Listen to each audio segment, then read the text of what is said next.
I want to say pistils, but I don't know if that's correct because they kind of lay down onto the flower between the petals.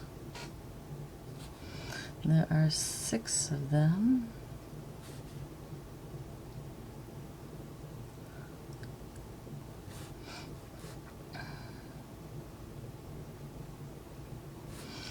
And in the center of the flower, then there's a couple of things in the center of the flower. I'm not sure. According to the picture that I got, it looks kind of like this. And oh my goodness sakes, do they ever smell so beautiful. I want to say jasmine, but honestly, I have no clue. So I probably should look this up.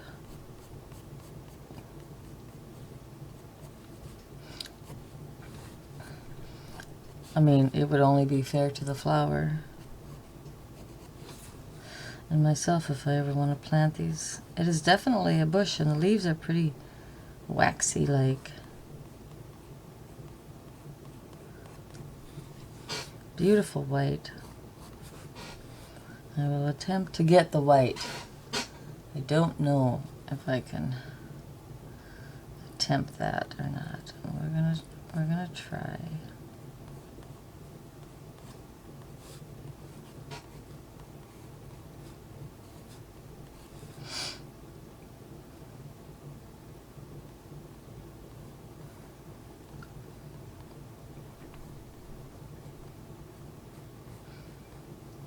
Today it's raining out.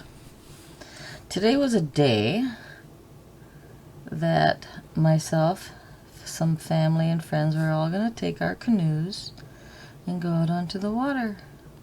Mind you, I am not a professional canoeer. I just got it, and I did it a few years back. And I'm going to try and learn it again and do as well as I can. But it sure is fun sitting out on the water.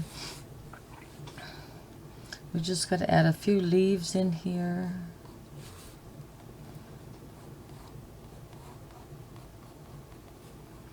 From the background.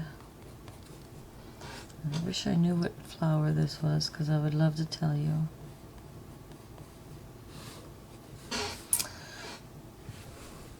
And for some, it is a bush, so you will see twigs and sticks here, so we might as well just add some in right now. Okay, let's get to painting, because that's the fun, is the painting. What we're going to start with is a background of sorts, because when I took the picture with my new Canon camera, I got a fuzzy background and I zoomed in on just this flower. So we have to add things like other flowers which are in the background.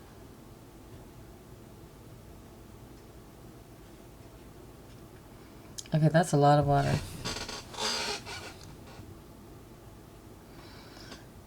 It's good to know that everybody can paint differently and not the same. So we're going to take this yellow.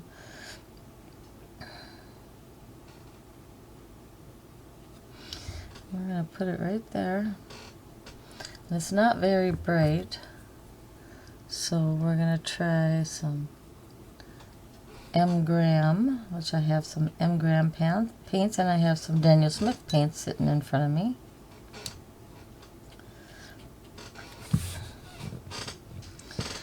And these pistils on this flower, them right there, are yellow, and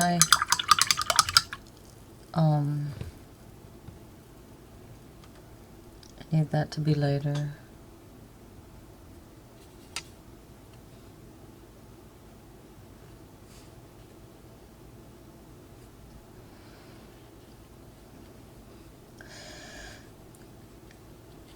Yeah, I was wondering about having to mow the, or not mow, water the garden, because there are tomatoes growing in the garden and we need, I would like to can some tomatoes this year.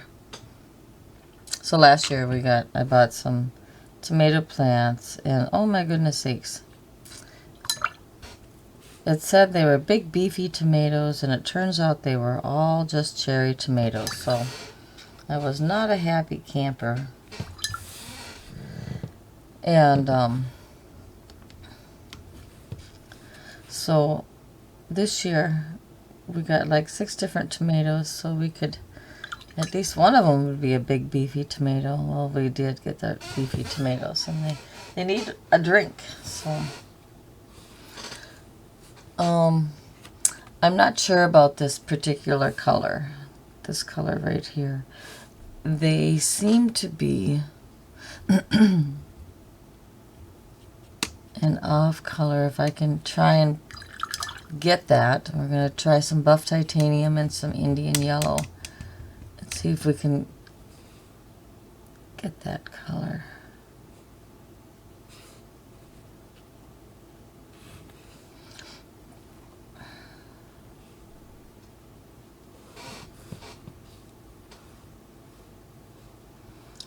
Okay. So we're going to add a little more Indian yellow to it.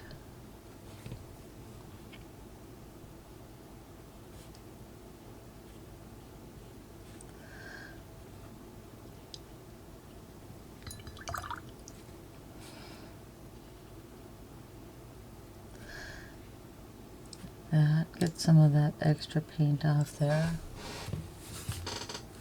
I keep pushing my paper up. I realize, I'm sorry. Let's go in there a little bit more.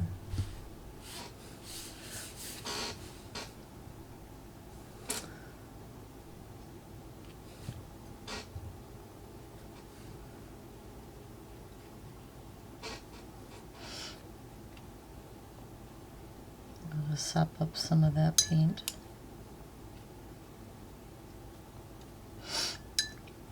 Alright, more Indian yellow.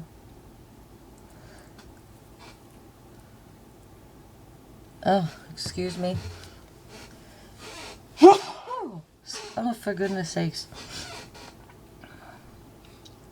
Allergies, yes. There's a flower in the background there. Okay, so I'm going to have to let this dry for a bit because I need to get that fixed. So what we need to do now is to add some more green in there, and I have some Azo green from my M Graham paints.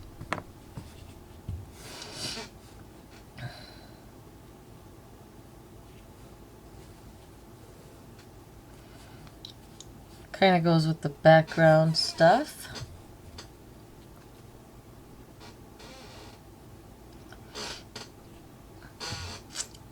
And then from my Daniel Smith, a little sap green.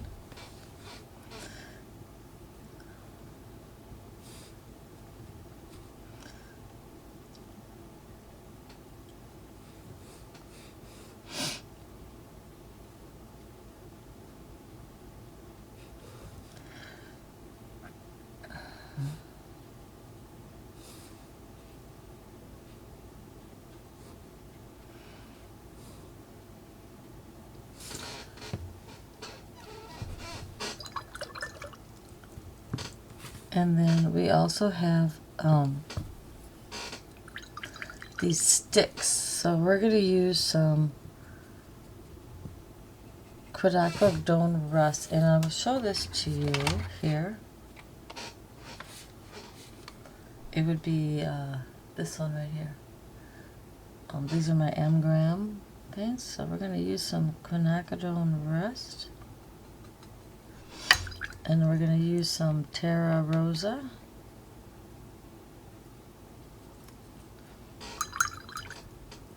And some nickel gold. We're going to mix those together.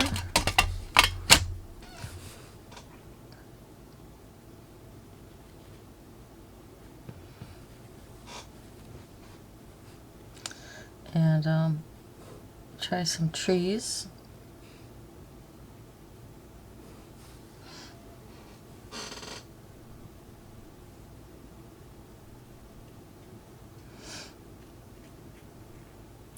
Well, that's just a part of the tree, so I'm going to have to add some brown to it too.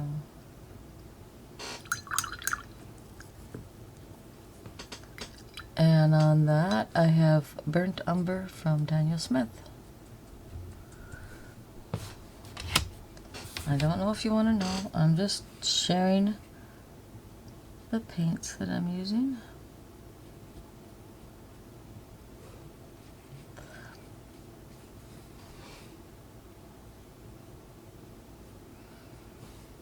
And ever since I got my silver black velvet,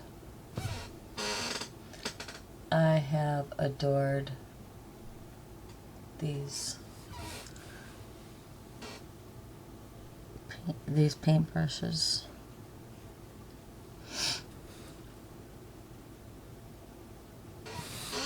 They are wonderful. Okay, so now we have Moon Glow and Ultramarine Violet. I'm going to water that down pretty good.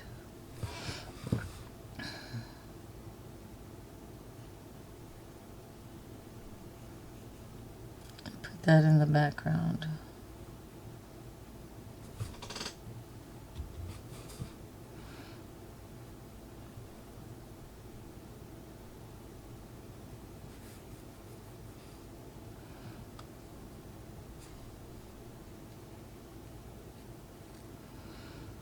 Because I need this flower to stand out.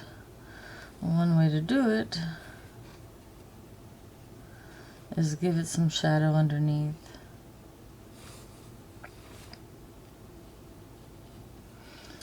And no, I do not paint realistically. I paint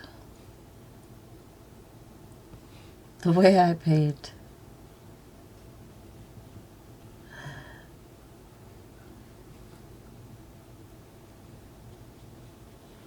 Apparently there's a leaf in there.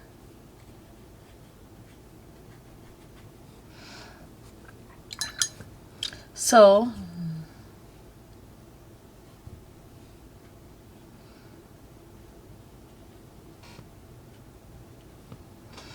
let's put that leaf. Let's add some more leaves.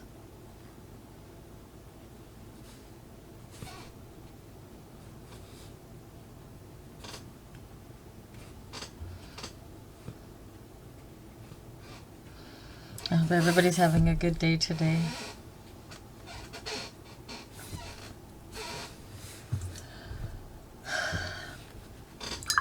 What we can do with this is use some cerulean blue, because white flowers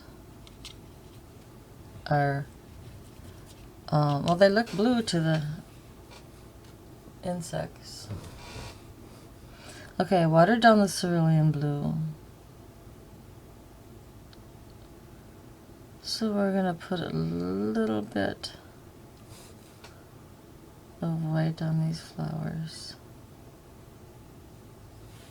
I'm sorry, a little bit of cerulean blue on these white flowers.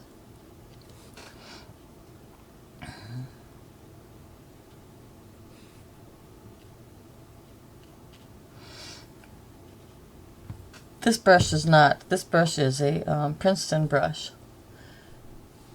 Let's see. Yeah, Princeton Elite, and it's a liner brush. But it lets me have thin lines, well, If I didn't have so much water on it, it would let me have thin lines.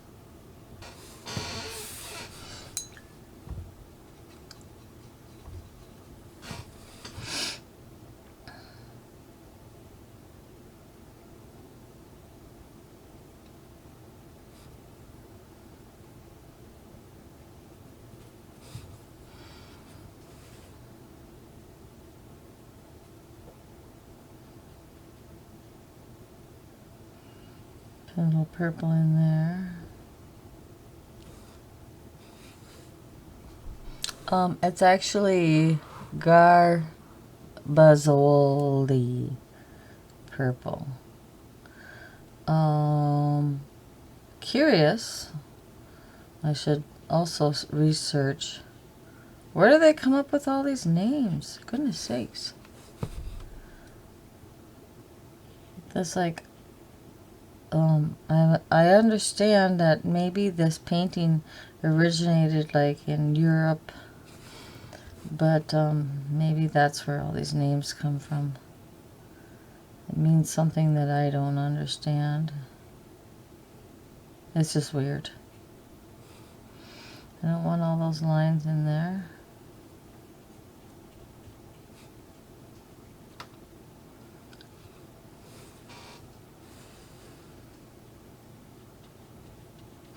Okay, I'm going to have to use the bigger brush because otherwise I'm going to end up with a lot of straight lines, and I don't want straight lines. Let's blend it in.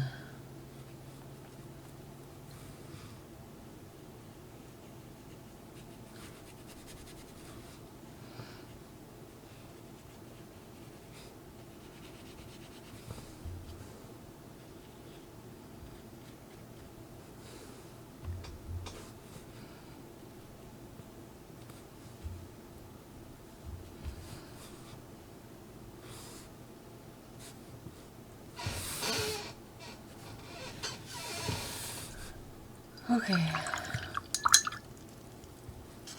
and that is my flower for today, and I hope you enjoy it, my flower.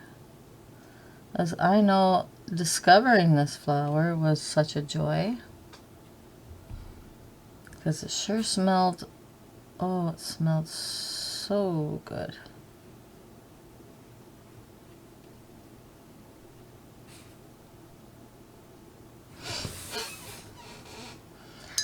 If anybody knows what this flower is, you can reply in the comments if I did a good enough demonstration on what the flower looks like. Thanks for watching. Have a great day. Bye.